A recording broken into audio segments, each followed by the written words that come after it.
যখন খুব বেশি কষ্টে থাকবেন বা অনেক বেশি মন খারাপ থাকবে, অনেক বেশি ডিপ্রেশনে, ফ্রাস্ট্রেশনে থাকবেন, তখন আশেপাশে একটু খোঁজ খবর নিয়ে দেখবেন।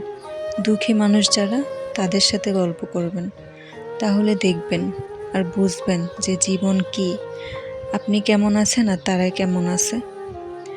আমাদের সবসময় নিচের দিকে তাকানো উচিত, উপরের দিকে না। যখন মন খারাপ থাকবে তখন নিচের দিকে তাকাবেন, যে আমার থেকে যারা গরিব বা আমার থেকে যারা কষ্টে বেশি আছে তাদের সাথে আপনি গল্প করে দেখবেন যে তাদের কষ্টগুলা কি বিশাল।